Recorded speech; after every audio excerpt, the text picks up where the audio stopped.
Bonjour à tous, bonjour à toutes. Je suis ravie de vous accueillir cet après-midi dans le cadre du cycle de rencontres de l'IREMO qu'on a appelé Libre de parole, un cycle de rencontres que certains d'entre vous connaissent déjà, dont l'idée est de mettre en avant et de donner la parole à des ambassadeurs et des ambassadrices à la retraite qui sont invités à venir partager en toute liberté, justement, et en toute franchise leur expérience professionnelle en répondant à des questions d'un jeune étudiant ou d'une jeune étudiante. C'est un cycle de rencontres qui se veut comme une porte d'entrée vers la diplomatie, vers les arcanes de la diplomatie, une manière de mettre en avant les parcours de celles et ceux qui ont été au premier rang, nos ambassadeurs. Notre idée aussi, c'est de lever le voile sur un métier convoité, de le questionner pour mieux le comprendre. Et c'est un exercice aujourd'hui qui prend une résonance toute particulière, puisque nous vivons et nous traversons un contexte géopolitique qui est marqué par une dynamique où la violence de la guerre et des conflits semble parfois repousser, reléguer les compromis de la diplomatie au second plan, ou du moins s'y montre complètement insensible. C'est donc aujourd'hui avec un grand honneur que nous allons accueillir Jacques Hunsinger, qui est un ancien ambassadeur, comme vous le savez bien, mais dont la longue carrière dépasse ce seul titre d'ambassadeur, et que je vous la présenterai en quelques mots. Nous reviendrons dessus, bien sûr, au fil des questions. Jacques Hunsinger, justement, dès l'obtention de votre diplôme à Sciences Po, vous vous démarquez par une double vocation, une double carrière, académique et politique. Vous enseignez le droit public dans plusieurs universités françaises, tout en vous engageant au sein du Parti socialiste. Dans les années 80, vous allez devenir vice-président du Parti socialiste européen et rédacteur en chef de la Nouvelle Revue socialiste.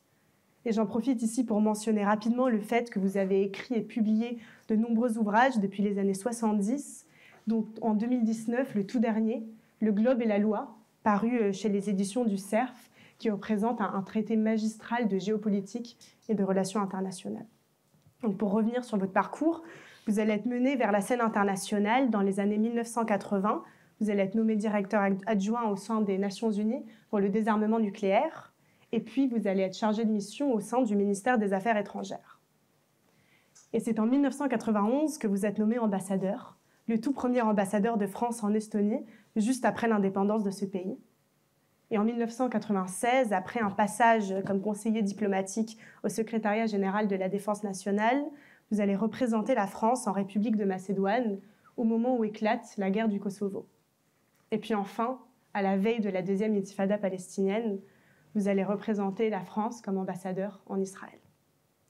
Et puis, votre carrière s'est également distinguée par un engagement pour le dialogue méditerranéen, euro-méditerranéen, à travers plusieurs postes depuis les années 1990 et jusqu'aux années 2000-2010. On va revenir sur ce point plus tard.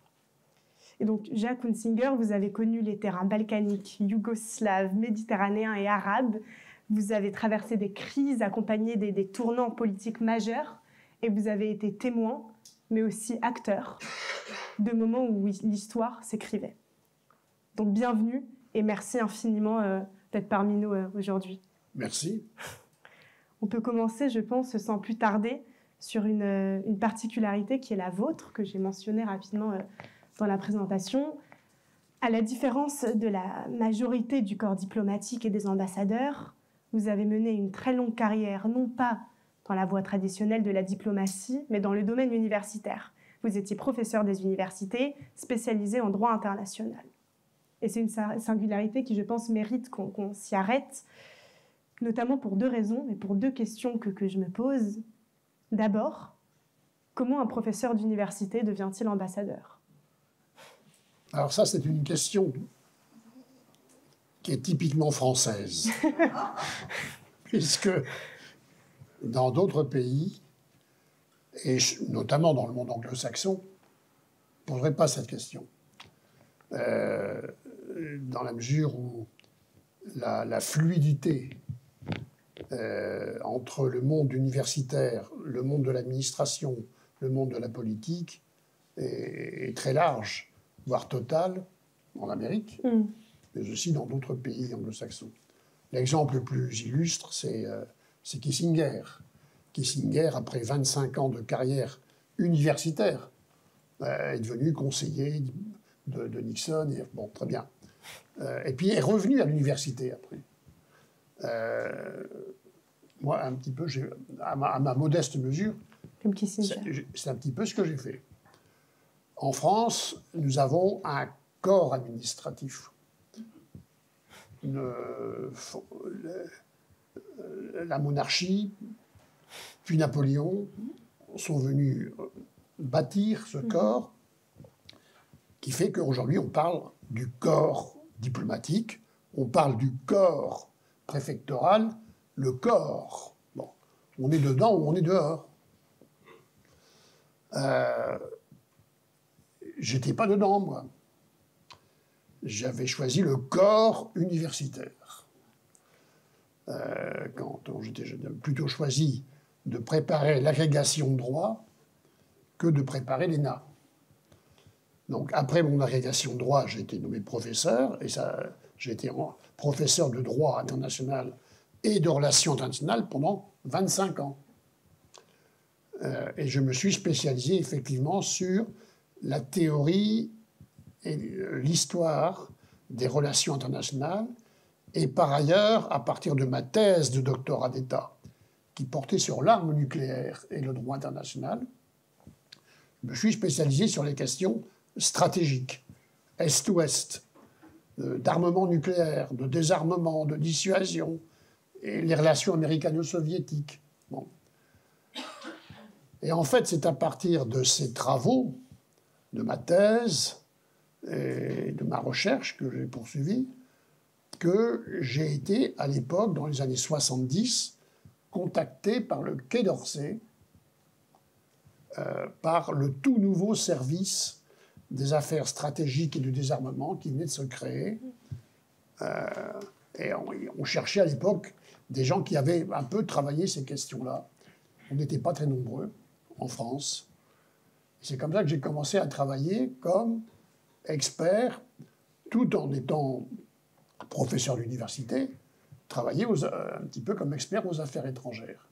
Puis, en 1975, Michel Jobert, le ministre des Affaires étrangères de Valéry Giscard d'Estaing, vient créer le CAP, le Centre d'analyse et de prévision, à l'image de ce qui existait aux États-Unis et en Angleterre, le Planning Staff. Le CAP qui va être créé par Thierry de Montbrial, Jean-Louis Gergorin et toute une série de brillants jeunes hommes. Et la chance que j'ai, c'est qu'ils m'appellent pour travailler un petit peu avec eux, justement sur les questions Est-Ouest, désarmement, stratégie nucléaire et autres. Donc je vais travailler au sein du CAP, tout en regardant mes fonctions d'universitaire. Donc cette relation s'est nouée très tôt entre administration et université, essentiellement par le biais de mon expertise sur des domaines où il y avait encore très peu de gens qui avaient la compétence sur ces questions. Voilà. Et cela m'a amené donc ensuite à mieux connaître donc, ces milieux diplomatiques. Et puis, là, vous me posez la question de la nomination d'un universitaire comme ambassadeur. Effectivement, Mitterrand a décidé de nommer comme ambassadeur plusieurs personnes ou personnalités non diplomates. Il y a eu François-Régis Bastide, je ne sais pas si ce nom vous dit quelque chose. Bon, d'autres, Alain Rouquier, qui était spécialiste, professeur sur l'Amérique latine. Bref, 4-5 personnes ont été nommées très vite, après 81, ambassadeurs. Bon. Pour ma part, ça a été plus tardif, ça date de 88. Et c'est lié à quoi? C'est lié, disons, à l'autre domaine de compétences dont on reparlera, l'autre domaine d'activité qui est le mien, alors le premier, c'est tout ce qui a été l'Est-Ouest, Amérique, Union soviétique. Le second, c'est la Méditerranée. On va en parler. C'est par la Méditerranée que j'ai été nommé ambassadeur en Estonie. Eh bien oui, c'est parce que je suis devenu chargé de mission au Quai d'Orsay en 85-86 sur les questions méditerranéennes. On en reparlera. qu'au bout de 2-3 ans, on m'a proposé de partir comme ambassadeur en Estonie. Voilà, donc je dirais ça n'a pas été pour moi une transition brutale. Ça faisait des années, pendant toute une dizaine d'années, j'étais à la fois dans l'université et un pied dans le politico-administratif. Et donc vous aviez ce double regard, celui de l'universitaire qui a le recul historique, cette analyse, et puis le regard du diplomate, de l'ambassadeur qui est confronté à l'urgence et à l'immédiateté des crises. Non ? Comment est-ce que cette dualité, cette double carrière a influencé vos actions, mais aussi vos réactions en tant qu'ambassadeur dans vos différents postes ? Bien, disons que lorsque le jeune universitaire que j'étais va commencer à faire de la recherche, à monter des colloques sur les sujets qui m'intéressaient, je me suis aperçu qu'il fallait sortir du cadre universitaire. Que les universitaires avaient toute une compétence technique, une expertise, mais, passez-moi l'expression, ne connaissaient pas la réalité du terrain. Et j'avais rencontré, moi, les diplomates au Quai d'Orsay. J'avais donc découvert à quel point un certain nombre de diplomates avaient une connaissance du terrain extraordinaire. Sans avoir de grandes idées. Voilà, bon. Et je dis, mais pourquoi ne pas réunir ces deux? Et à ce moment-là, quand j'étais un professeur à la faculté de droit de Nanterre, à Paris 10, donc j'ai monté 3-4 colloques sur l'élaboration de la politique étrangère. Comment s'élabore une politique étrangère et comment se met en place une politique étrangère avec des universitaires et avec des diplomates. Et là, j'ai vraiment réalisé que ce double regard était complémentaire et qu'il fallait les unir, alors qu'on est en France dans un système où ils sont complètement distincts. Dire le regard de l'universitaire sur le haut fonctionnaire est un regard de réserve, de méfiance, voire quant au regard du diplomate sur l'universitaire, c'est réciproque. C'était un regard d'ignorance. Et on était au début d'un processus avec le CAP, créé par Joubert, de rencontre entre les deux milieux. Pourquoi? Parce que si on va, et c'est ce qui m'apparaît à l'évidence aujourd'hui, tout événement qui se produit n'est que la partie émergée d'une banquise. Je veux dire, s'il vient de se passer en Syrie, la chute c'est la partie émergée. Il y a toute la partie immergée de la banquise. Dans une banquise, les 3/4 sont immergés. Il n'y a que le quart. Bon. Et que pour avoir le regard sur ce qui est immergé, il faut le regard de l'universitaire. Et il faut les deux. Il faut à la fois le regard sur l'histoire immédiate, et il faut le regard sur la longue histoire. Parce que toute une partie de notre monde est immobile. Les choses changent, mais ne changent pas tant que cela. La Chine d'aujourd'hui est profondément semblable à la Chine d'il y a 4000 ans. Il y a quelques petits changements, il y a un parti communiste, mais le parti communiste n'est que la traduction contemporaine du système mandarinal chinois de 3000 ans, 2000 ans avant Jésus-Christ, etc. Donc la longue histoire se retrouve dans tous les événements. Et puis il y a du fortuit, le rôle de personnalité, l'irruption Bon. Donc c'est cette jonction de la courte histoire et de la longue histoire qui, à mon avis, fait qu'il faut avoir les deux lunettes, les deux focales, la focale pour l'immédiat, la focale pour la longue histoire. Et cela, je crois que le double regard de l'universitaire et du diplomate permet cela. Par exemple, donc, quand on va aborder rapidement donc, votre affectation en Estonie et Macédoine, et puis on abordera Israël et la Méditerranée, vous arrivez en Estonie donc, en 1991 dans un pays nouvellement indépendant. à ce moment-là, quels sont les objectifs pour la France dans cette phase de réorganisation post-soviétique et comment est-ce que vous avez pu contribuer à cette consolidation des relations diplomatiques avec un État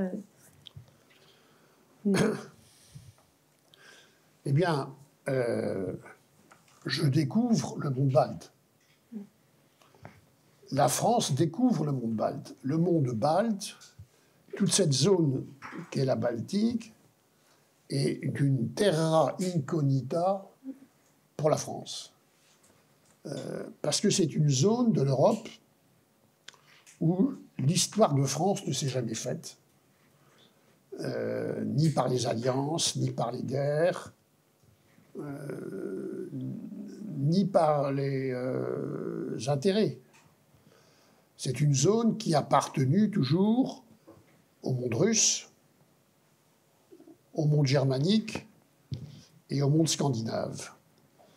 Le monde balte, c'est l'objet de l'affrontement entre les chevaliers teutoniques et les premiers tsars de la Russie au XIIe siècle. Voilà. Et le monde balte, c'est ensuite l'affrontement entre la Suède, grande puissance, et la Russie, grande puissance. Mais nous, on n'a rien à voir là-dedans. Un tout petit peu, durant la guerre de 30 ans, par la Suède, bon, on découvre la Baltique au moment de la guerre de Crimée. Puisqu'on va envoyer des marins français aller bloquer la marine russe qui sortait de Saint-Pétersbourg pour descendre vers Sébastopol. On va envoyer 2 navires français, là dans la Baltique, sur des îlots estoniens. Mais ces malheureux marins français sont tous morts du scorbut et ont été enterrés dans ces îlots estoniens. C'est moi qui ai découvert ça quand j'étais... Bon, bref. Donc, on ignore le monde balte. Donc, la première chose à faire, c'est de faire comprendre et de faire connaître à nos autorités et à la France ce qu'est ce monde balte. Que c'est une partie stratégique de l'Europe. Que ça devient dès 1991, puisque c'est un morceau de l'Union soviétique qui s'en est détaché et qui est complètement européen. Complètement européen. Et on sent très bien qu'il va y avoir des frictions avec la Russie dès cette époque-là. D'autant plus qu'il y a des minorités russophones dans les 3 pays baltes. Estonie, Lettonie et Lituanie. Donc il fallait plonger dans la longue histoire, vous voyez, pour très vite pouvoir faire comprendre ici à qui de droit qu'il fallait investir sur ce monde balte. Deuxièmement, j'ai fait le travail classique de tout ambassadeur, mais plus que... C'est-à-dire la création d'une relation bilatérale dans tous les domaines, la coopération, qui partait de zéro. Donc là, c'est l'ambassadeur créateur d'une relation avec le pays où il est nommé. Mais là, on partait de zéro. Ce qui était passionnant, c'est que dans ce monde estonien, eh bien, j'ai découvert qu'il y avait une petite minorité francophone. Des gens qui avaient appris le français à l'intérieur de l'Union soviétique et qui vivaient par le français, qui regardaient des films français. Et la chance que j'ai eue, c'est que le nouveau président de la République d'Estonie était francophone, Lennart Meri. L'autre chance que j'ai eue, c'est d'avoir connu là-bas Arvo Pärt, qui était absolument inconnu. Qui était connu dans le monde russo-balte, vous voyez, un tout petit peu en Scandinavie, qui était déjà un très grand bonhomme, mais qui était enfermé en Estonie. Il allait de temps en temps se produire en Finlande. Eh bien, on me fait découvrir Arvo Pärt dans son tout petit appartement, un HLM de 2 pièces au 20e étage d'une tour. Je découvre ce monsieur, je découvre sa musique, et je l'emmène en France, je l'emmène à Paris. Ça, pour moi, vous voyez, c'est une expérience. Maintenant, Arvo Pärt, bon, c'est devenu ce qu'il est devenu. Ben voilà, qui fait partie, je dirais, de mon petit agenda, quoi. Oui, absolument. Et donc, après l'Estonie, c'est la République de Macédoine en 1996. Vous y arrivez, et moins d'1 an après votre arrivée, éclate la guerre du Kosovo. Vous avez été directement impliqué dans son suivi, que ce soit comme représentant de la France, mais aussi en collaborant assez étroitement avec des homologues internationaux, américains notamment, il me semble, états-uniens. À ce moment-là, quand éclate la guerre de Kosovo, que fait la France? Qu'est-ce que vous faites, vous? Et quelle est votre marge de manœuvre en tant qu'ambassadeur comparée à la politique française étrangère? Quand je suis nommé ambassadeur auprès de la Macédoine, je suis reçu par Jacques Chirac, président de la République. Tous les ambassadeurs ne sont pas reçus par Jacques Chirac. Et Jacques Chirac savait très bien qui j'étais, que j'avais été pendant des années un des conseillers de François Mitterrand, que j'avais été l'un des dirigeants du Parti socialiste, etc., etc. Bon. Mais Jacques Chirac me reçoit en tant qu'ambassadeur, à ce moment-là. Il me dit, Hunsinger, vous êtes nommé en Macédoine, je compte sur vous. Le président de Macédoine, M. Gligorov, est un ami personnel. Je l'ai toujours défendu parce que c'était l'un des sages, des rares sages dans cette histoire tourmentée de la Yougoslavie d'après Tito, qui a éclaté. Vous aviez les fous et vous aviez les sages. Je reprends ces mots, hein, Chirac. Il dit, Gligorov est un sage. C'est quelqu'un qui est pondéré. Et vous allez dans un pays qui est instable, la Macédoine. Vous avez toute une minorité albanaise, albanophone. Bon. Faites en sorte que ce ne soit pas le bordel. Et tenez-moi directement au courant de la situation de M. Gligorov, qui venait de faire l'objet d'un attentat. Gligorov avait perdu un œil, dans un attentat. Donc je pars là-bas après cette rencontre avec Jacques Chirac, qui était ma première rencontre personnelle avec lui. Et ce qui s'est passé, c'est que très vite, effectivement, en 2 ans, enfin, ou 1 an et demi après, a éclaté la crise du Kosovo, qui a succédé à la crise de Bosnie et aux accords de Dayton. Et là, il s'est passé quelque chose, c'est que notre ambassadeur en Yougoslavie, à Belgrade, ne pouvait plus se rendre au Kosovo, comme ses collègues. Le pouvoir yougoslave de Milosevic avait interdit aux diplomates de se rendre au Kosovo sous prétexte d'insécurité, etc., etc. Donc, impossible de rendre compte de ce qui se passait là-bas. Et ce qui va se passer, c'est que mon collègue américain de Macédoine, Christopher Hill, qui avait été l'un des adjoints de Holbrooke, enfin de toute la... avec qui j'avais noué des rapports personnels, me dit, Jacques, moi je peux t'emmener, incognito. Je dis, tu ne vas pas m'emmener incognito, je suis comme ambassadeur de France. Il me dit, ça c'est l'américain, c'est le cow-boy américain. Si, parle-en à ton patron, tu verras ce qu'il dira.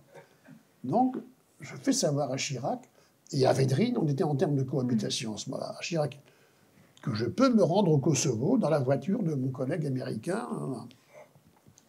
Ils disent OK. Et donc, pendant 6 mois, j'ai parcouru le Kosovo avec mon collègue américain, à l'arrière de sa voiture, et je rendais compte ici, personnellement, à Chirac et à Védrine, de ce qu'on voyait. On voyait bien là. Bon. Ce qui a fait qu'au bout de 6 mois, mes autorités m'ont nommé comme envoyé spécial sur la question sur le Kosovo. Donc à partir de la Macédoine, j'ai circulé entre la Yougoslavie, et là j'ai rencontré 4 fois Milosevic, président yougoslave, pour essayer de négocier un statut sur le Kosovo afin d'éviter, parce qu'on voyait bien à quel point les Américains étaient prêts à rentrer en guerre là-dessus. Voilà. Et donc, de 1998 à 2000, je me suis complètement occupé de cette question du Kosovo. Je viens de relater la façon dont sont passées les choses. Et j'ai été amené, et là c'est un rôle qui peut venir à des ambassadeurs dans des périodes de crise, de gestion de crise, à être donc un acteur de la gestion de crise, vous voyez. Et c'est allé, d'ailleurs, au bout du compte, quand il a fallu, après les bombardements, après la guerre, savoir ce qu'on faisait du Kosovo, après l'échec des négociations de Rambouillet, où on s'est affronté durement aux Américains là-dessus, eh bien, j'ai, avec mon expertise d'universitaire, pensé qu'il fallait un régime de tutelle sur le Kosovo. Une tutelle transitoire, mais une tutelle onusienne, mais qui serait acceptée par les puissances, par la Russie, par l'Amérique, par la France et par l'Allemagne. Et c'est comme ça qu'est venue l'idée de la nommer Bernard Kouchner en charge d'administrateur du Kosovo. Cette notion de tutelle, qui est dans la Charte des Nations Unies, pas du tout prévue pour ce genre de cas-là, on a pu la ressortir et l'adapter dans une résolution du Conseil de sécurité pour ce qui est du Kosovo. Et je vais vous dire, cette idée de tutelle, elle trotte depuis dans ma tête, et je me demande si c'est pas ça qu'il faudrait faire provisoirement pour Gaza. Mais là, je m'avance un peu. Avançons aussi donc dans le temps. Estonie, Macédoine, et puis donc au tournant du siècle, vous êtes envoyé en Israël. Inutile de vous dire que c'était donc là le moment où éclate la deuxième intifada. Et vous observez encore une fois une crise qui éclate, qui débute quand vous êtes en poste. Donc dans des contextes aussi tendus qui sont définis par des actes de guerre, quel rôle les diplomates peuvent-ils jouer dans une espèce d'apaisement ou au moins dans un rôle de dialogue entre les différentes parties? Alors là, il faut que je vous le dise, si j'ai été nommé ambassadeur en Estonie par François Mitterrand, j'ai été nommé ambassadeur en Israël par Jacques Chirac. Chirac, donc, que j'avais connu, comme vous l'avez dit, était venu en Macédoine. Lorsqu'on a envoyé nos troupes, des troupes françaises, on stationnait au sein de la KFOR, au Kosovo, les frontières de Macédoine, et Chirac est venu donc visiter ses troupes. Et il a passé 2 jours en Macédoine, je l'ai accompagné, et puis voilà, au retour, après ces 2 jours, je lui fais un petit peu le bilan de la situation de la Macédoine, du président Gligorov, hein, et je vous dis les choses. Bon, Hunsinger, vous avez fait un bon boulot, qu'est-ce que vous voulez faire maintenant? Alors, c'est comme ça que ça se passe parfois. Hein. Je ne suis pas le seul pour qui ça se passe comme ça, mais je vous le raconte. Alors, on dit, Monsieur le Président, il y a un pays dont je rêve, c'est Israël. C'est un pays que je connais bien, que j'aime profondément. Je connais bien un peu la région aussi. Voilà, on verra. Mais voilà, 3 mois après, ambassadeur en Israël. Alors, quand je suis nommé en Israël, on est en fin 99. On est à un moment, fin 99, où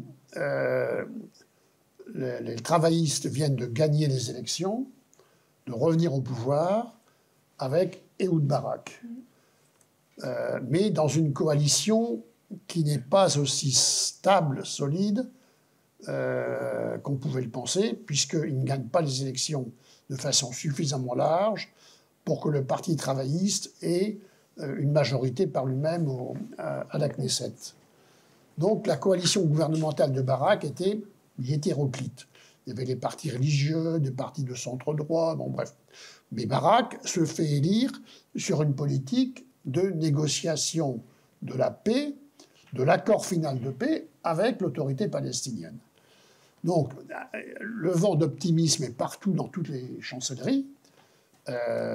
Et les instructions que je reçois avant de partir, la réunion d'instruction qui est faite comme pour tout ambassadeur, est clairement, dans son contenu, tournée vers le Moyen-Orient va devenir une zone de paix. Quel rôle va être celui d'Israël dans ce nouveau Moyen-Orient? Et nous, la France, comment peut-on en bénéficier dans les nouvelles coopérations qui vont se nouer entre Israël et le futur État palestinien? Enfin, c'était vraiment d'un optimisme incroyable. Voilà. On se croyait déjà en paix, on était convaincus que Barak allait arriver à l'accord final avec Arafat dans les 6 mois. Et arrivé en Israël, donc début 2000, eh bien, 3 semaines, j'accueille Lionel Jospin, Premier ministre, en Israël. Vous vous rappelez de l'époque, Jospin veut se présenter à l'élection présidentielle face à Chirac et considère qu'un voyage en Israël, un voyage en alliance, va venir poser une stature présidentiable, comme on dit. Lionel Jospin, on s'en souvient, va aller à Birzeit et il va recevoir, ça va être la fuite précipitée, il va recevoir des pierres, ça a été long. Bref, un fiasco total.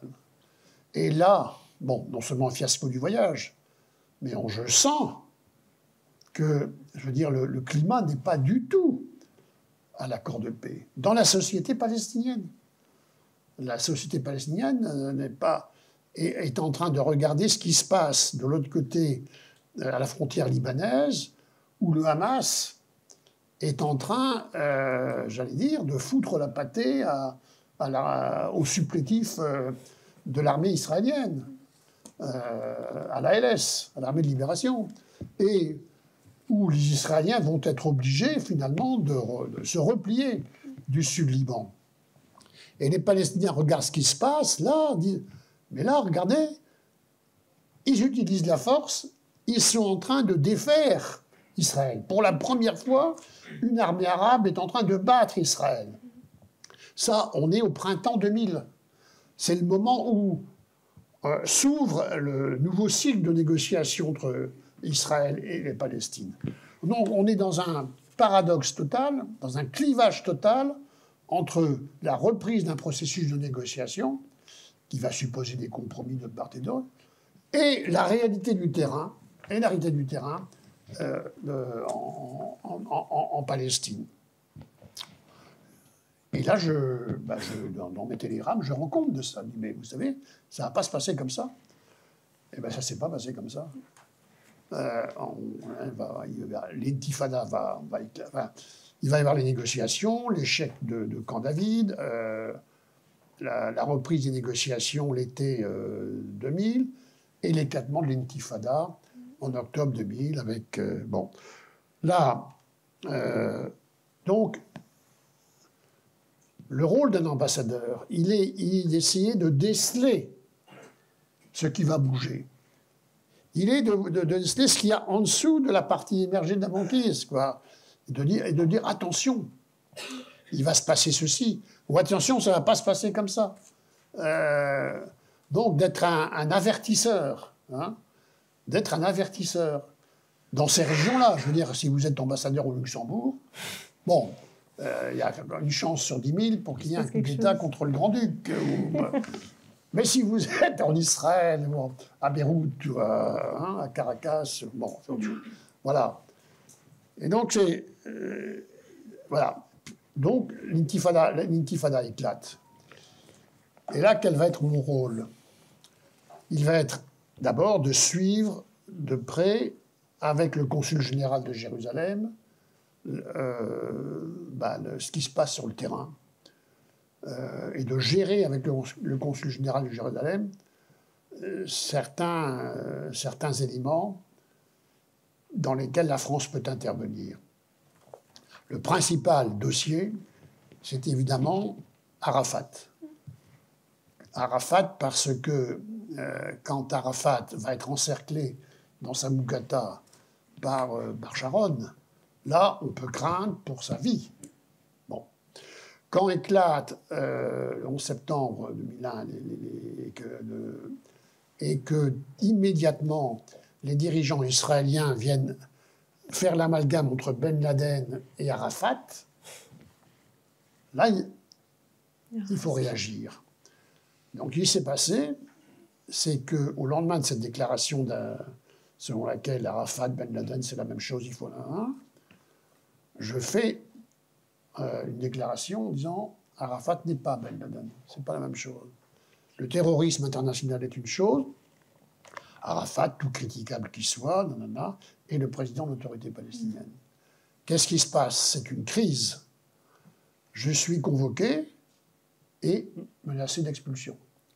Bon. Et à ce moment-là, je le fais savoir à Chirac et à Védrine. Et il va y avoir un coup de fil, bon, bref, entre Chirac, Sharon, et finalement, je ne suis pas viré. Vous restez. Pourquoi je ne suis pas viré? Parce que je connaissais Sharon. Sharon, je l'avais connue au moment de l'expulsion d'Arafat de Beyrouth, quelques années auparavant. À ce moment-là, tout ça, c'est pas du roman, hein, c'est de la réalité. Quand Arafat est à Beyrouth, là, et que les troupes israéliennes sont arrivées à Beyrouth, hein, donc je remonte un petit peu en arrière, je suis à l'époque secrétaire international du Parti socialiste. Et je fais partie de la mission que le président Soares, le président du Portugal, monte pour l'international socialiste pour aller là-bas. Puisque nous avons un partenaire israélien et des partenaires arabes dans l'international socialiste. Le Parti travailliste, le Meretz, du côté israélien, et du côté arabe, il y a le parti de Jumblat, et puis il y a 2 ou 3 autres partis arabes, enfin bon, bref. Et là, on va sur place à Beyrouth, et on va, avec l'appui de différentes personnes, acteurs, négocier le départ d'Arafat et de l'OLP de Beyrouth vers Tunis. Mais pour ça, il faut l'accord de sauvegarde d'Israël. Oui. Et donc là j'ai rencontré Sharon. À ce moment-là, j'ai noué une première relation. Donc Sharon me connaissait. Donc Sharon, finalement, décide de ne pas m'expulser. Mais donc l'ambassadeur sert de paratonnerre. Quand il y a une crise intense entre 2 pays, l'ambassadeur, c'est le paratonnerre. C'est la convocation diplomatique, c'est la suspension des relations diplomatiques, ça peut être la rupture des relations diplomatiques, hein, comme avec la Syrie. La Syrie, où on a rompu, on a des ambassadeurs à Damas, mais qui sont à Paris. Michel Duclos était pendant 3 ans, et ensuite il y a eu d'autres personnes qui étaient logées à Paris, qui étaient ambassadeurs en Syrie, mais on avait rompu la relation. Là, j'étais sur place, j'ai failli y passer, mais j'ai servi de paratonnerre. Ça a purgé la crise, quoi. Et donc, voilà. Vous restez jusqu'en 2003. Est-ce que dans ces années, en ayant vécu la deuxième intifada, ou du moins la grande partie, vous voyez un changement dans la politique étrangère française, dans les priorités de diplomatie française dans la région et surtout en Israël-Palestine? Eh bien, dans le cycle de l'histoire de la relation entre la France et Israël, vous connaissez les grands cycles, hein. Vous avez eu le grand cycle positif, là, le grand amour France-Israël des années 50-60, hein, notamment de la SFIO et avec Israël. Puis vous avez eu le cycle gaulliste de la réserve et de la crise, de la mini-crise entre Israël et la France, hein, ce peuple. Bon. Puis vous avez eu le cycle, je dirais, de la normalisation de la relation, introduite ensuite assez tardivement, après Pompidou, après Giscard, par Mitterrand. C'est Mitterrand qui vient normaliser la relation. C'est le voyage de Mitterrand en Israël, c'est son discours à la Knesset. Et on normalise la relation que va poursuivre Chirac et Sarkozy. Alors, cette normalisation, est-ce qu'on peut dire qu'elle s'est faite en complémentarité de la politique arabe française? Ça, c'est autre chose. C'est pas mon sujet à moi. Ça peut venir dans le débat. Mais j'arrive, moi, à un moment, 2000, où on est dans ce cycle de la normalisation de la relation avec Israël, et même au moment où on pense que, puisque la paix va se faire entre Barak et Arafat, on va retrouver une relation spéciale, et avec les Palestiniens et avec Israël, que la France va devenir un véritable gardien, garant, support de ces deux États qui vont cohabiter l'un avec l'autre. Bon. Et pendant donc l'année 2000, eh bien, Chirac va successivement se fâcher avec Arafat, fin juillet, en lui reprochant de ne pas avoir fait l'accord à Camp David sur Jérusalem. J'y ai assisté. Et va se fâcher avec Barak à l'automne 2000, en lui reprochant en 2000 de ne pas réouvrir la négociation. Et Barak vient lui dire, mais on est déjà dans les... Enfin, bon, bref. Donc, le début d'une crise s'est fait à ce moment-là, quand j'étais déjà donc en... Donc, c'était une situation assez complexe. En plus, la crise s'est aggravée sur la question de l'antisémitisme. Lorsque va y avoir, donc, par 2001-2002, un retour d'antisémitisme en France, lié au... Souvenez-vous, Naplouse et Sarcelles, quoi. Certains peuvent... À Sarcelles voulaient peut-être refaire un peu Naples. Enfin, déjà, ce processus, si vous voulez, d'appropriation du conflit israélo-palestinien dans la société française auprès de certaines générations. Donc, montée de l'antisémitisme. Et là, nouvelle critique de la France. J'en prends plein la gueule, si je puis dire, là-bas. Et il s'agit d'expliquer à Israël que la critique de la politique israélienne est une chose, que l'antisémitisme en est une autre. Et que la France lutte contre l'antisémitisme. Cela dit, bon, on a été conduit à renforcer notre lutte contre l'antisémitisme. Voilà. Mais en fin de compte, je suis parti, mon dernier interlocuteur a été Ariel Sharon, qui a voulu me voir pour me dire, Hunsinger, sachez, revenez me voir, vous n'êtes plus ambassadeur, mais revenez me voir, on va faire des choses. Et là, c'est des choses que je ne vous ai pas encore dit, chère Nadia. C'est qu'après mon retour ici, de mon poste d'ambassadeur, je suis revenu en Israël plusieurs fois pour faire la navette entre Chirac et Sharon avant le retrait unilatéral de Gaza. J'ai beaucoup d'autres questions sur Israël, mais je vais vous en laisser aussi. On a quand même la question de la Méditerranée, qui est fondamentale. Vous avez occupé des postes, en fait, depuis les années 80, qui ont suivi la construction, la tentative de construction d'un dialogue euro-méditerranéen. À la fin des années 80, vous proposez à François Mitterrand l'organisation de forums de la Méditerranée. C'est une première étape vers l'inclusion notamment d'acteurs non gouvernementaux dans la politique euro-méditerranéenne. Et ces forums ont posé les bases ensuite pour la construction du dialogue 5+5, auquel vous avez aussi contribué. Comment et pourquoi est-ce que l'idée d'un dialogue méditerranéen émerge à ce moment-là, dans les années 80, et pas avant, 80-90 ? Dans les années 80, il n'existait pas encore de politique méditerranéenne. Le processus de Barcelone n'existait pas. Il n'existait que des relations bilatérales entre les États. Mais l'idée méditerranéenne existait. L'idée méditerranéenne, elle est apparue au XIXe siècle. Un géographe, Élisée Reclus, qui avait écrit, sous Napoléon III, un ouvrage pour dire que la France pouvait devenir le cœur d'un nouveau monde, le monde méditerranéen, nourri à la fois des idées grecques, romaines, européennes et arabes. Et que la France, par son expérience, pouvait être le cœur, le creuset. Bon. Cette idée méditerranéenne, vous allez la retrouver à la fin du 19e, début du 20e, chez des auteurs italiens.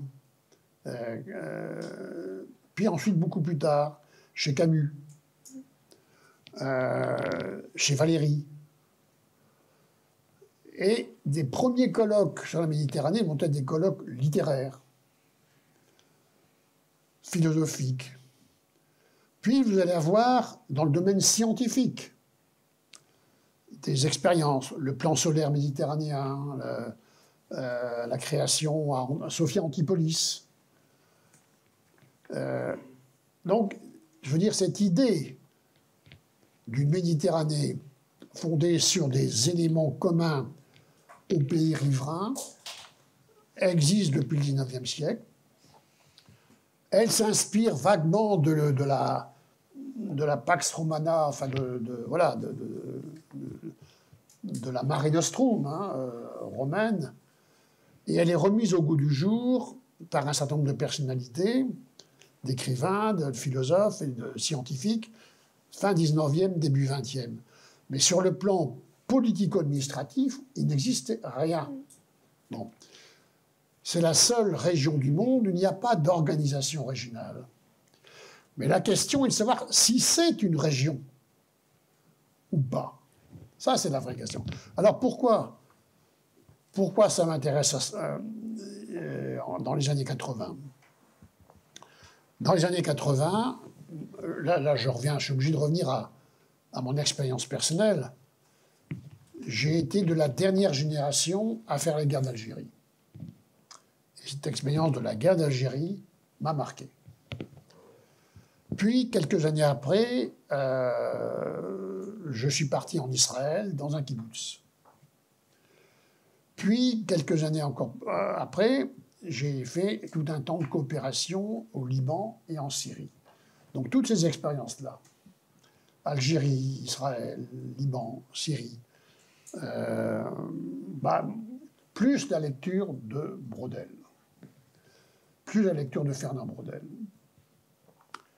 Et alors, l'allumette, c'est quand je fais une mission en 1986, j'avais été nommé membre du Conseil économique et social.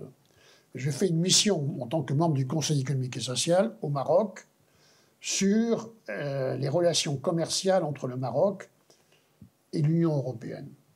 Et là, je découvre au Maroc, dans ces années 80, toute une élite universitaire, politique, de gens qui entourent le roi, et de gens qui sont aussi opposés au roi, mais qui sont dans les universités, qui ont l'idée méditerranéenne en tête.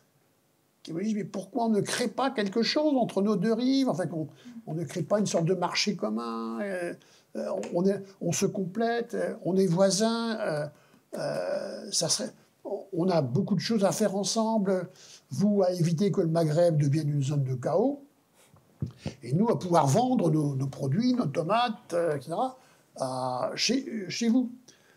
Et je reviens du Maroc avec dire, mais son diable, pourquoi ne pas créer quelque chose? Et donc c'est en 86, oui, j'écris une petite note que j'envoie à Védrine et Mitterrand. J'étais encore universitaire à cette époque-là, 86.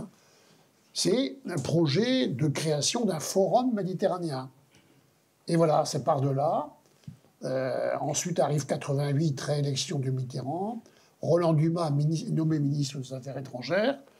Et j'entre au cabinet de Roland Dumas en 88 comme chargé de mission sur la Méditerranée, en charge de créer ce forum méditerranéen. C'est comme ça que ça a commencé, ce qui a donné naissance à ce qu'on appelle le dialogue 5+5, qui existe encore. Ce dialogue 5+5, entre les 5, France, Espagne, Portugal, Italie et Malte, et Algérie, Tunisie, Maroc, Mauritanie, Libye. Bon. Ce dialogue 5+5, donc, c'est la première configuration méditerranéenne. Et quel bilan pour cette première concrétisation de la politique méditerranéenne? Eh bien, elle va être bloquée, elle va se casser, j'allais dire, elle va se casser la gueule, non. Elle va être bloquée très vite, parce qu'on est en Méditerranée. Et dans les 5+5, il y a la Libye. La Libye de Kadhafi, arrive l'attentat du Lockerbie, et évidemment, ça vient, l'irruption du terrorisme les guerres du Golfe. Et donc, le processus qui venait d'être lancé est suspendu. Il sera repris plus tard, mais il va être suspendu. Et à ce moment-là, on réfléchit, on dit qu'est-ce qu'il faut faire, là. Et c'est là que germe l'idée d'une politique méditerranéenne de l'Union européenne. Et là, c'est l'Espagne qui va prendre le relais de la France. Et moi, je suis déjà ailleurs, je viens d'être nommé ambassadeur en Estonie. Mais je retrouve la Méditerranée en fin de carrière. Exactement. Même si le dialogue 5+5 se casse la gueule, comme vous dites, en 2008, donc vous revenez, vous coordonnez un autre forum, le Forum culturel méditerranéen, et vous êtes ensuite, si je ne me trompe pas, ambassadeur en mission auprès de l'Union pour la Méditerranée. Donc vous avez quand même suivi différentes étapes de cette politique-là. Plus généralement, donc je vous ai demandé le bilan de ce dialogue 5+5. Quel bilan plus largement pour cette politique euro-méditerranéenne et pour les actions que vous avez pu entreprendre vous-même? Alors, quand je reviens d'Israël, je suis nommé ambassadeur par Dominique de Villepin, ambassadeur en charge de la mémoire de la Shoah et des relations avec les communautés juives. Ça me paraît tout à fait extraordinaire de nommer un ambassadeur auprès des communautés juives. D'ailleurs, je n'ai pas eu de successeur. J'étais le premier et le dernier ambassadeur en charge des relations. Mais de quoi il s'agissait à l'époque? Face à la perception que la France était devenue un pays antisémite. Perception mondiale. Il fallait aller parcourir le monde, là où se trouvaient les grandes communautés juives, notamment les États-Unis, pour aller parler avec les grandes organisations juives et leur dire que non, la France n'est pas un pays antisémite. La France a des problèmes, bon, parce que ceci, parce que cela, mais voilà la politique que nous... bref, donc tout ce dialogue avec les communautés juives du monde entier, je l'ai pratiqué pendant 2 ans. Et puis il y avait toute cette question de la mémoire de la Shoah, qui m'a amené à travailler avec Simone Veil, etc. Mais en même temps, je me rends compte que depuis le 11 septembre, on parle du conflit civilisationnel entre le Nord et le Sud, entre le monde arabe et le monde et qu'il faut renouer avec une dimension méditerranéenne dans le domaine culturel et pas seulement dans le domaine économique. Qu'il faut un vrai dialogue des cultures, un vrai dialogue, et pas seulement des petits colloques, des colloques. Qu'il faut aller voir ce que c'est que la civilisation arabe, ce que sont les fondamentalismes, ce qu'est le salafisme, ce que ça représente, le pourquoi de la guerre civile algérienne, etc., etc. Et donc, je retourne voir mon grand copain Jacques Chirac, oui, en 2008, et je lui propose ce forum culturel qu'on a appelé les ateliers culturels méditerranéens. Et là, pendant 2-3 ans, il y a eu l'atelier, le premier à Paris, où on a reçu en grande pompe les dirigeants politiques de ces pays, mais aussi les sociétés civiles. C'est-à-dire que vous aviez Moubarak, Ben Ali, pas n'importe qui, mais aussi les mouftis, les universitaires, les historiens, etc. Bon, les acteurs de société civile. Puis ce 2e colloque à Séville, 3e colloque à Alexandrie, 4e à Marseille. Bon. Ce processus de dialogue culturel m'a conduit à l'époque à parcourir l'une de mes tâches consistait à aller rencontrer tous les barbus. Tous les barbus du Hamas, du Hezbollah, les imams au Qatar, celui qui... Enfin, voilà, oui, etc., en Arabie Saoudite. Voilà, pour nouer ce dialogue. Et tout ce processus, donc, entre 2008 et 2010. Puis arrive le président Sarkozy, qui décide d'un autre projet méditerranéen, l'Union pour la Méditerranée. Et Sarkozy estime que la dimension culturelle n'est pas intéressante. Donc, Donc, c'est la fin de la carrière administrative de Jacques Hunsinger.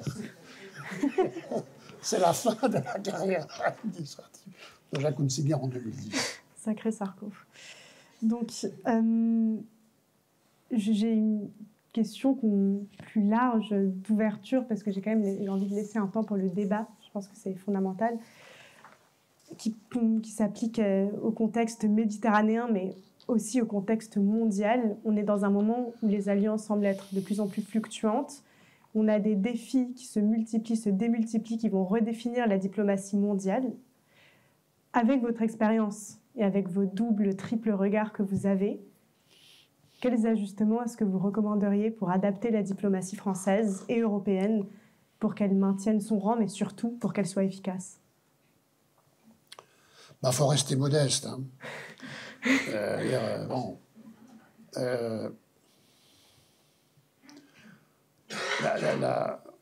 C'est la question que je me suis posée après toute cette vie.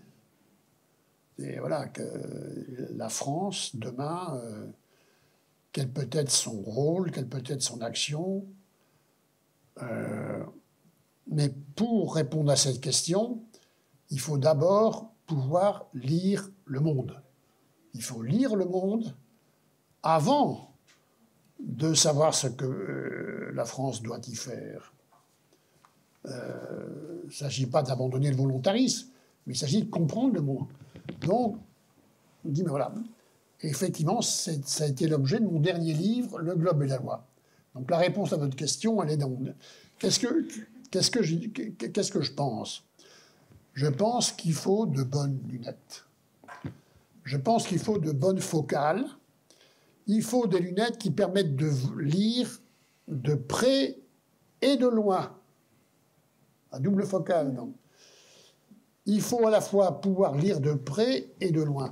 Il faut pouvoir lire de près, c'est-à-dire sentir l'événement qui va se produire, hein, et s'y retrouver, et voir quels sont les acteurs. Mais inscrire cet événement dans la partie immergée de la banquise. Et lire de loin, c'est la longue histoire. Bon. Alors, quelle est dans quel monde sommes-nous? Eh bien, on est entré depuis 25 ans, 30 ans, on dit dans le monde de la mondialisation. Mais qu'est-ce que ça veut dire? Le monde de la mondialisation, ça veut d'abord dire que la puissance s'est mondialisée. Elle s'est mondialisée sous la forme de 200 États, petits, grands, moyens, qui ont tous une certaine puissance, qui ont chacun une certaine puissance. Seychelles, la Biélorussie, comme la Syrie, comme le Mali, ont une certaine puissance qui repose sur leur souveraineté. Un État peut dire, moi, je ne veux plus de tes troupes sur mon sol, fous le camp. Qui viennent se... Bon. Un État peut décider de torturer, d'emprisonner sans qu'on puisse le saisir. On peut le saisir, enfin, je veux dire, sur le plan pénal, etc. Mais ce pouvoir qu'ont les petits et les moyens aujourd'hui, il vient forcément relativiser le pouvoir des grands. Il n'y a plus d'hyperpuissance. La fameuse notion d'hyperpuissance qu'avait forgée Védrine à propos de l'Amérique, il reconnaît, a disparu. L'Amérique n'est plus une hyperpuissance. Hein? L'Afghanistan, l'Irak d'abord, l'Afghanistan, bon. Et ce qui explique toute cette politique américaine amorcée par Obama et poursuivie par Trump et Biden, et de nouveau, d'une Amérique qui doit gérer ses intérêts en défense plus qu'en offense. Je veux d'abord défendre mes entreprises, défendre mon business, défendre le niveau de vie, fermer mes frontières aux immigrants ou aux produits chinois, plutôt que d'aller faire des guerres ailleurs. Il n'y a plus d'hyperpuissance. toutes les grandes puissances ont perdu relativement de la puissance. L'Amérique, la Russie, la Russie il y a 30 ans, l'Empire soviétique par rapport à la... Bon, d'où cette extraordinaire hargne à vouloir préserver ce qui peut être préservé, c'est-à-dire l'influence sur l'étranger immédiat, Biélorussie, Ukraine. Bon, au moins que je puisse sauver cela. La claque que vient de recevoir la Russie en Syrie. Donc les grands ne sont plus tout à fait grands. Puisqu'il y a plus de puissance, avec un S à puissance, un petit p, il y a moins de puissance dans chaque puissance. Voilà, ça c'est des quoi. Et donc il est normal que la France ne soit plus aussi puissante qu'il y a 30 ans. Qu'elle soit plus aussi puissante en Afrique, qu'elle soit plus... Bon. Mais donc, il s'agit de savoir, à partir du monde tel qu'il est, tel qu'il devient, quelles sont les cartes qu'on peut jouer. Où doit pouvoir s'appliquer notre puissance actuelle, région par région. Et Moyen-Orient, Asie, Afrique sahélienne, Afrique subsaharienne, voilà. Quelles sont les cartes que nous pouvons garder dans ce monde où chacun veut s'affirmer? De Kagame au Rwanda, chacun veut s'affirmer. Et enfin, l'Europe, par rapport à l'Union européenne, j'allais dire très cyniquement, quel intérêt avons-nous à jouer la carte européenne? Dans certaines questions, sur certains dossiers, il est évident que nous avons intérêt à jouer la carte européenne. Pourquoi? Parce que l'Union européenne a une puissance financière incomparable. Jamais nous ne pourrons mettre, pour aider dans l'aide au développement, ce que met l'Union européenne. Jamais nous ne pourrons mettre, nous la France, pour reconstruire Gaza ou le Liban, ce que pourrait mettre l'Union européenne. Les milliards de dollars qu'il faudra mettre pour reconstruire Gaza, on va se les partager avec les Arabes, mais c'est l'Europe qui a... C'est pas la France. Bon. Donc il y a des domaines dans lesquels il nous faut jouer l'Europe. Puis d'autres secteurs dans lesquels il nous faut jouer perso, où nous pouvons jouer perso. Voilà. Et puis d'autres domaines où il faut jouer avec telle ou telle puissance. Par exemple, sur l'Ukraine, il faut jouer avec à la fois les Baltes et la Pologne, qui sont vraiment des... Hein, et pouvoir aussi jouer avec Trump. Bon, il ne faut pas s'embarrasser de l'Union européenne sur l'Ukraine. Donc voilà, c'est-à-dire lire le monde avant de pouvoir l'évaluer, ce que nous pouvons faire et ce que nous devons faire. Vous l'aurez compris, pour lire Le Monde, il faudra lire ses ouvrages. Je vous le recommande chaudement. On va passer aux questions du public. J'imagine que vous en avez, donc on va faire passer un microphone. Et pour les personnes en ligne, n'hésitez pas à poser vos questions dans le chat. Elles seront relayées aussi. Merci beaucoup. Bonjour à tous. Votre point sur les petites nations, la puissance, etc., m'a un petit peu interpellé. Vous allez probablement m'éclairer. Moi, j'ai gardé dans l'esprit qu'aujourd'hui, pour peser sur la balance mondiale, il faut avoir une démographie importante. Il faut peser 300, 400, 500 millions d'habitants, partager peut-être la même langue, avoir une devise forte, une monnaie, hein, vraiment une devise et non pas une monnaie nationale et comment ces petits pays aujourd'hui que vous mentionnez peuvent peser réellement en tant que puissance. Merci. Un petit pays, tout petit pays,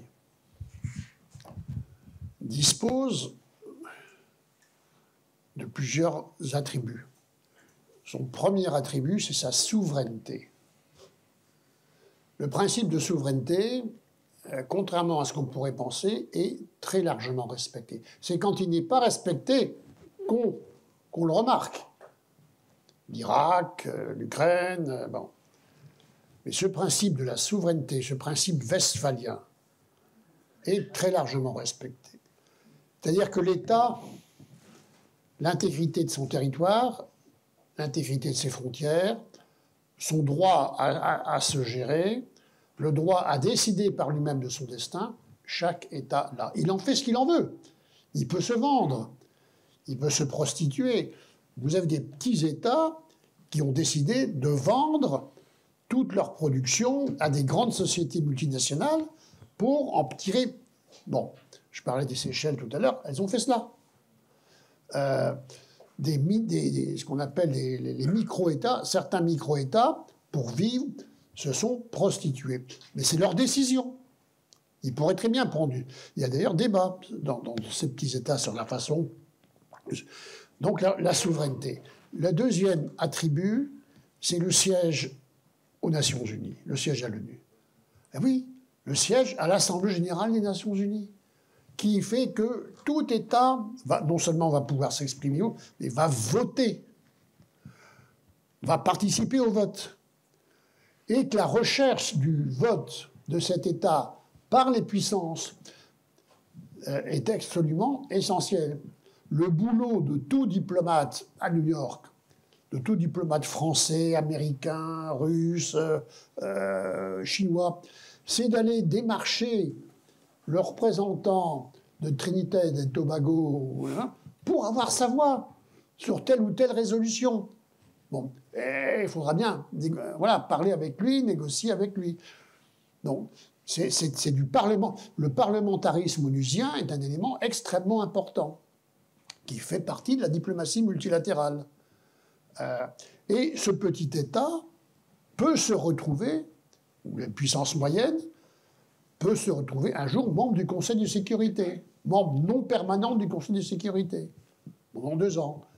Et là, membre du Conseil de sécurité, c'est encore plus important de pouvoir... Donc, enfin, tout État, là je ne parle plus des micro-États, mais tout État a une certaine zone d'activité dans sa région. Prenez par exemple, je ne sais pas moi, la Nouvelle-Zélande, ou le Sri Lanka, ou le Djibouti, la Somalie. Ce sont des régions stratégiques. La Corne de l'Afrique, l'Asie-Pacifique. Maintenant, le moins de kilomètres carrés maritimes en Asie-Pacifique est essentiel par rapport à l'influence chinoise. Donc, chaque État disposera d'une zone maritime et il faudra qu'il la préserve. Et actuellement, par exemple, notre flotte, on a envoyé des navires aller faire des escales dans ces petits États, de façon à montrer qu'on peut les protéger au cas où les Chinois viendraient empiéter sur leur zone maritime. Donc chaque État dispose d'atouts qui lui permet d'exister. Dans la France contemporaine de Macron, quelle vous paraît être la position du président et de son gouvernement par rapport à Israël, dans les 3 catégories que vous avez données, pour, contre ou, disons, modéré. Deuxième question complètement différente, comment réagissez-vous à la perte d'influence apparente des Nations Unies dans les mois qui viennent de se passer? La perte d'influence des Nations Unies, de l'UNRWA par exemple. Quand Macron est arrivé à l'Élysée, il avait une expérience, une relation avec le Maghreb, notamment l'Algérie, de par les stages qu'il avait accomplis à l'ENA, mais il n'avait aucune expérience ni aucune connaissance du monde moyen-oriental. Et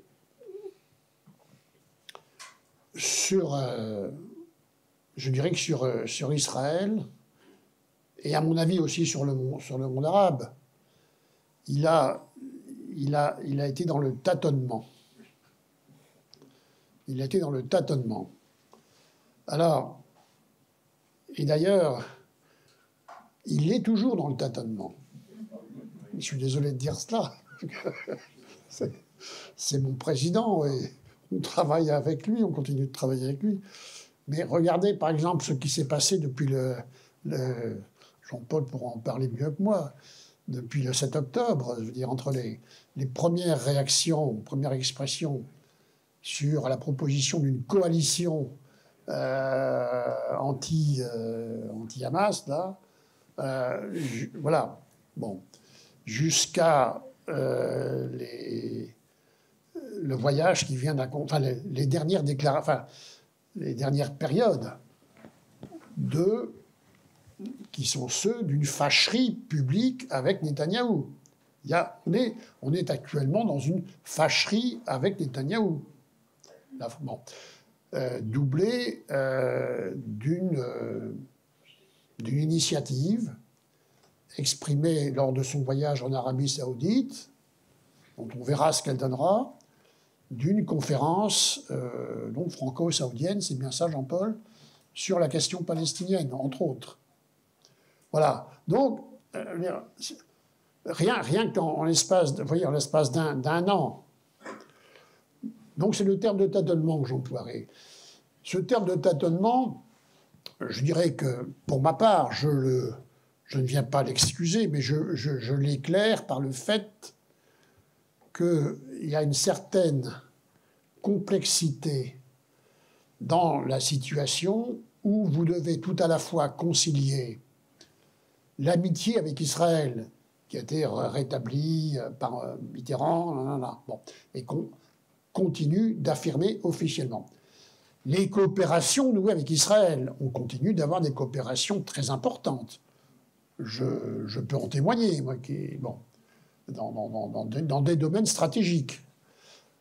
Mais en même temps, le règlement de la question palestinienne, avec un gouvernement israélien qui n'a jamais été aussi extrémiste et radical que le gouvernement actuel, celui qui est en place depuis décembre 2023, 2022.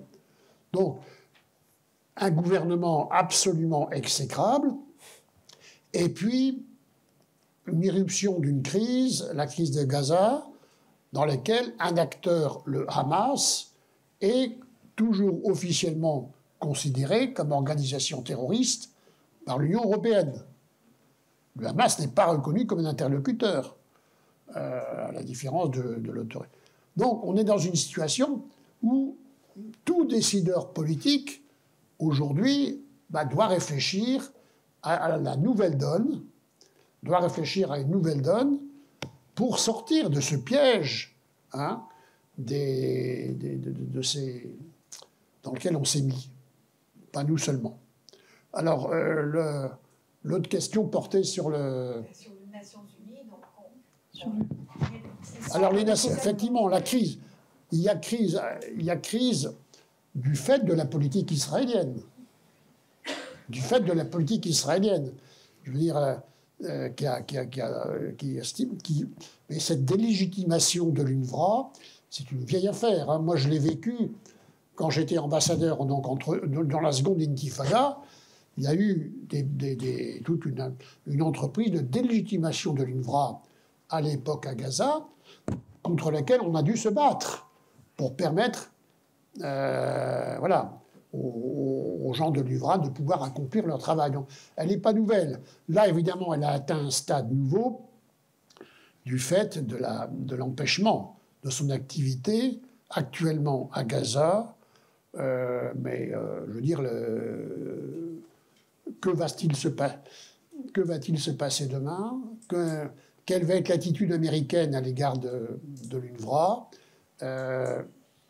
Est-ce que... Enfin, de toute façon, je crois que, pour ma part, la situation actuelle nécessite une nouvelle résolution du Conseil de sécurité. Alors, la dernière résolution sur laquelle on vit, c'est la résolution qui a été adoptée en juin à l'initiative américaine sur le plan américain, qui est une bonne résolution. Tu me rappelles le numéro, Jean-Paul? C'est le 10 juin. Le numéro, bref, le 10 juin, c'est une bonne résolution Mais cette résolution du 10 juin 2024, mais à mon sens, il faut demain pouvoir repasser par une résolution du Conseil de sécurité sur la transition à Gaza, sur la réouverture du processus du règlement de la question palestinienne et sur les acteurs palestiniens. Enfin voilà. André Bourget, moi je suis géographe et après j'ai été au Longues Eaux de 83 à 2006. On s'est vu souvent, en particulier quand il y a eu la réunion au Maroc, puis la réunion des géographes qui travaillaient sur l'urbanisation du monde arabe, Urbama. Et puis j'ai été en Israël où j'ai passé des conférences à Jérusalem, Ramallah et à Tel Aviv. Et je garde le souvenir de 3 journées reçues à l'ambassade de France. Donc j'ai une vieille amitié. Ce que je voulais vous dire aujourd'hui dans la situation dramatique du Proche-Orient, et ce qui s'est passé en Syrie ajoute encore à la complexité, comment peut-on agir ? Ce qui se passe à Gaza, c'est dramatique. L'état de Gaza est terrible. L'état de la Syrie pose aussi des problèmes. Et je m'adresse à l'ambassadeur. Que peut-on faire ? Je dirais d'abord avoir les bonnes lunettes. Non, mais c'est vrai, avoir les bonnes lunettes sur Gaza, savoir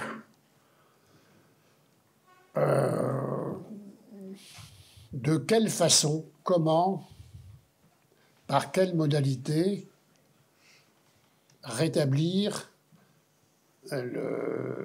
l'autorité palestinienne à Gaza. Parce que c'est ça l'objectif. Comment rétablir en sachant qu'elle en a été chassée par le Hamas, hein, et on se souvient des conditions, et quand on connaît le contentieux entre les uns et les autres. Et comment faire en sorte que... Et voilà, donc là, comment rétablir l'autorité palestinienne ? Par quel biais faut-il passer ? Car je ne pense pas qu'aujourd'hui, on puisse du jour au lendemain rétablir l'autorité palestinienne à Gaza. Je ne pense pas, compte tenu de ce qu'est aujourd'hui l'autorité palestinienne, d'Abou Mazen. Je veux dire, rétablir Abou Mazen à Gaza, c'est absolument... non. Donc, voilà, il faut travailler sur ce que pourrait devenir une transition sur Gaza. Je l'ai dit à un moment, personnellement, je pense qu'il faut une tutelle sur Gaza de quelques années. Voilà, une tutelle internationale. Mais qui dit tutelle dit garantie. Hein. Ça veut dire qu'il faut s'y engager. Est-ce qu'on est prêt à envoyer non seulement de l'argent, mais des forces ? Alors, sur la Syrie, c'est encore autre chose. Là aussi, il faut de bonnes lunettes. Là, je suis sûr que l'EREMO va très vite organiser un midi sur la question syrienne. Personnellement, je considère que ce pays est le cœur du monde arabe, de par son histoire, hein, depuis la dynastie omeyyade jusqu'à aujourd'hui. C'est ce pays dans lequel vous avez la plus grande richesse en termes de minorités religieuses, culturelles, extraordinaire. Même si beaucoup de ces minorités ont perdu une partie de leur... mais donc cette Syrie, il faut la préserver. Et alors, il faut la préserver en tenant compte, je dirais, de la nouvelle région du Moyen-Orient. Il faut tenir compte de l'Iran. L'Iran est une puissance régionale. Il faut tenir compte de l'Arabie saoudite. Il faut tenir compte du fait que la Syrie a une majorité sunnite, très marquée par les frères musulmans, mais en même temps, ces minorités qui sont... il faut tenir compte du fait que la Syrie a eu des expériences malheureuses sur le plan des partis politiques avec le Baas. Donc, là aussi, la Syrie, eh ben, il faut qu'elle fasse l'apprentissage d'un processus démocratique qu'elle n'a jamais vécu. Elle l'a vécu un petit peu dans les années 20. Bon, un petit peu quand on était là. Mais nous, on y a fait la guerre hein, aussi. Hein. Donc là aussi, sans parler de tutelle, je considère que pour la Syrie, comme pour l'Irak, il faudrait une sorte de conférence régionale, vous voyez, avec de l'an. Il faut un processus westphalien. Voilà, pour cette Syrie. Il faut associer les grands acteurs et les acteurs sur place. J'allais dire que sur le sujet de Gaza, et on prendra les 2 dernières questions après, je vous invite à lire un texte qui a été diffusé par l'IREMO et rédigé par un groupe de travail auquel appartiennent donc Jacques Hunsinger, mais aussi Jean-Paul Chagnolot, entre autres, sur une proposition de sortie de crise qui a été publiée cet été, que vous retrouverez sur le site de l'IREMO et qui a été relayé. Et je pense qu'il y a certains éléments qui pourraient tous vous intéresser. Oui, c'est sur un point d'histoire. Là, vous avez évoqué l'évacuation de Gaza par Sharon. Mais, comment ça s'appelle? On lui a reproché aussi à l'époque de l'avoir fait sans concertation avec les Palestiniens. On lui a reproché le retrait unilatéral. Il a d'abord cherché à ce que ce ne soit pas unilatéral. Ariel Sharon, d'abord, dans une première phase, a cherché à ce que ce processus se fasse en accord avec Ramallah. Ça, il n'a pas réussi.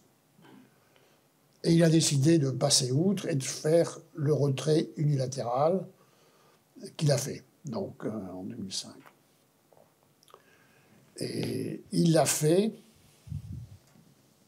avec l'idée, et ça je peux en témoigner, qu'il avait l'intention d'aller plus loin en Cisjordanie. Alors je ne dis pas de bâtir un État palestinien, mais il avait l'intention de faire un processus de retrait de Cisjordanie, d'une partie des colons, pour amorcer...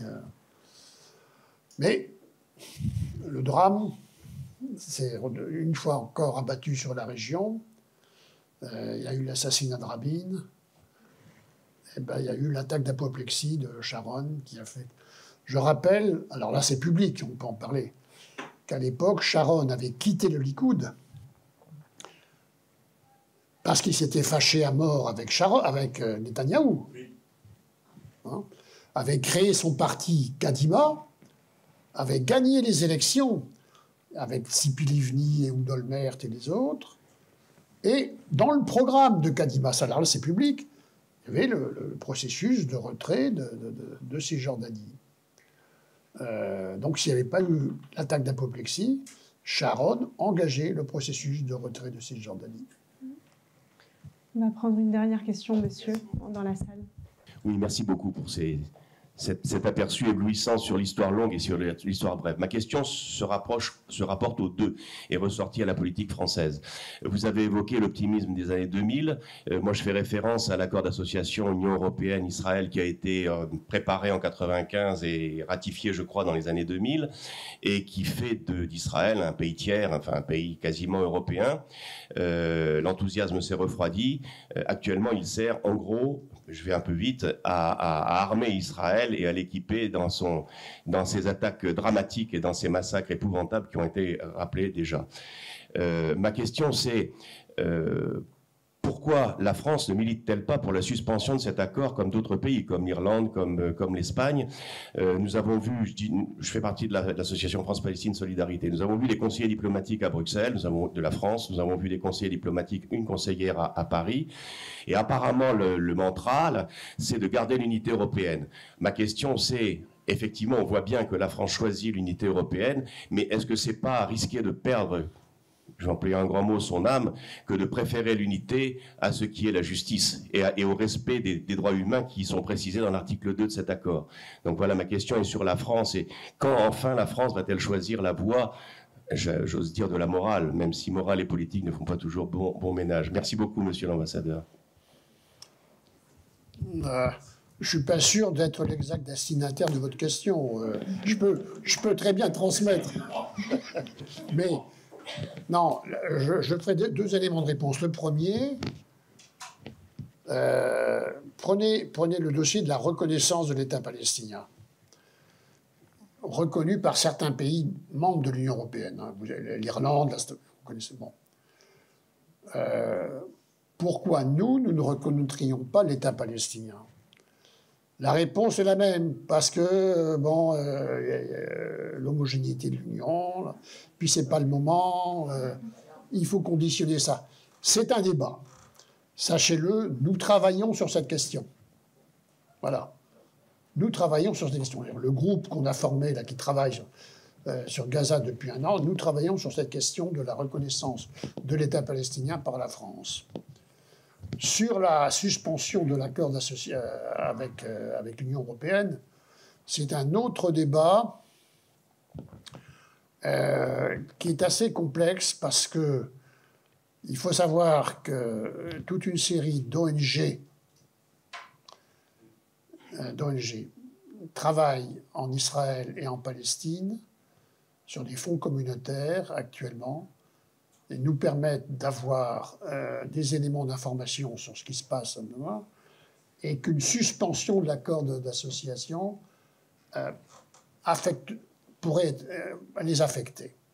Ça, c'est un élément dont nous devons tenir compte, avec les autres paramètres.